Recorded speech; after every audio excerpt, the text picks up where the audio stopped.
야, 너 일본 유학 한번 생각해봤어? 솔직히 한 번쯤은 다들 상상해보잖아. 일본 가서 애니메이션 공부를 하거나 맛있는 라면 먹으면서 대학을 다니고 졸업하고 취업까지 쫙 이어지는 그런 거. 근데 현실은 말이지. 누가 가면 잘 맞고 누가 가면 진짜 힘든지 이게 은근히 갈리거든. 오늘은 그 얘기를 좀 해볼 거야. 바로 일본 유학 추천하는 유형 vs 비추천하는 유형. 그냥 가볍게 들어도 되고 이걸 통해서 혹시 일본 유학 고민 중이라면 오늘 듣고 나서 난 좀 맞네 혹은 나 좀 안 맞는 것 같은데 이렇게 딱 감을 잡아보길 바래. 자, 시작해볼까? 첫 번째로 추천하는 유형은 뭐냐면 일본어랑 문화에 좀 제대로 꽂힌 사람.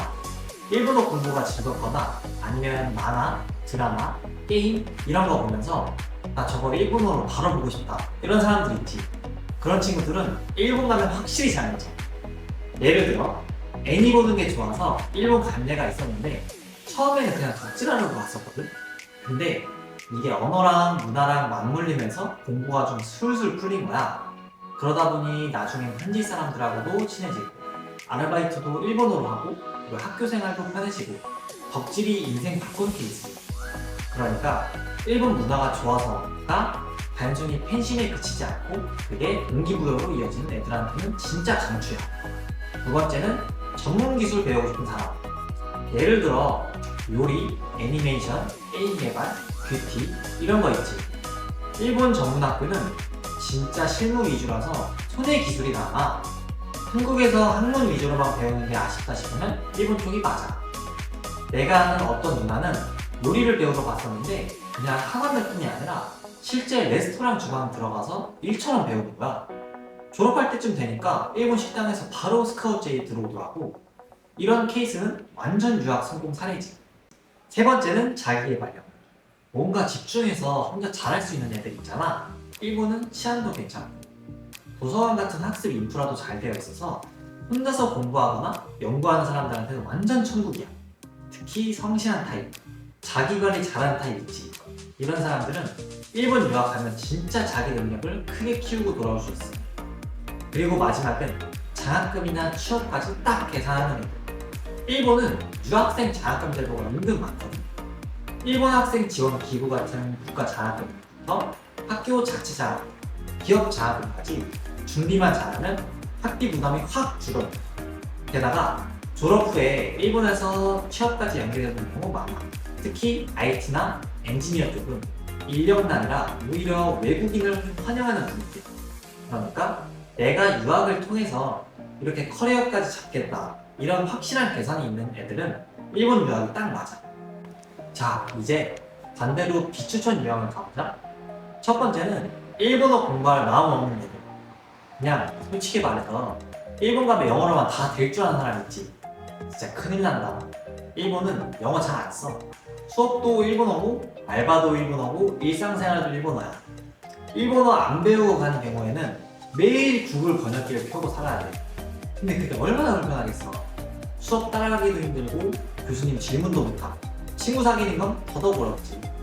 그래서 일본어 진짜 하기 싫다? 그럼 일본 유학은 절대 비추. 두 번째는 준비 안 하고 그냥 가볼까? 이런 즉흥형. 일본 유학은 놀러 가는 게 아니야. 학비, 생활비, 집, 비자 등등 준비할 게 수두룩해. 근데 그런 거 하나도 안 알아보고 그냥 비행기표 끊고 가는 애도 있거든? 결과는 뻔하지. 생활비 모자라서 아르바이트만 하다가 학업도 놓치고 비자 문제로 학교 못 다니고 결국엔 중도 포기.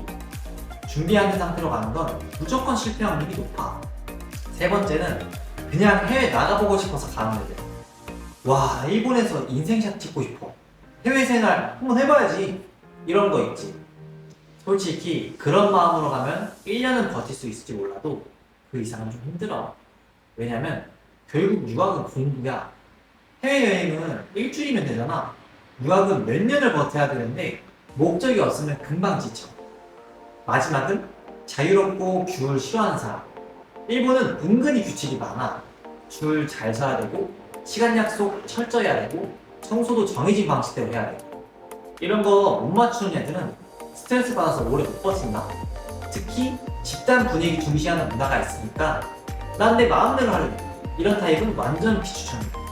이제 일본 유학 준비 단계랑 적응 방법을 한 번에 정리를 해볼게. 첫 번째는 일본어야. 일본어 못하면 수업도 힘들고 알바도 힘들고 친구 사귀는 것도 힘들어. 그래서 최소 JLPT N3나 N2 정도는 만들어야 돼.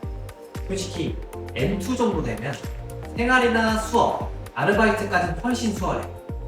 도착하기 전에는 집에서 일본어 몰입형으로 공부하는 게 좋아. 교재 풀고 유튜브 강의 보고 일본어 뉴스도 읽고. 근데 진짜 중요한 건 도착해서 매일 한 문장이라도 일본어로 말해보라는 거야. 예를 들어서 이거 얼마예요? 저기 어디예요? 이런 간단한 문장부터 시작해.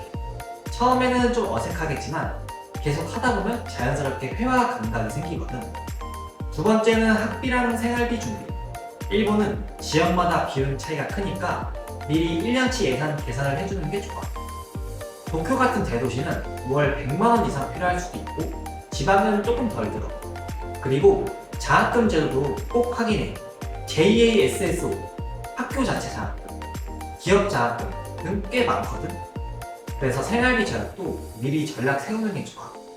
교통비, 식비, 숙소 선택 다 비교해서 계획을 세우면 돼. 세 번째는 숙소랑 생활 규율. 일본 치안이 좋긴 한데 규율이 좀 많아.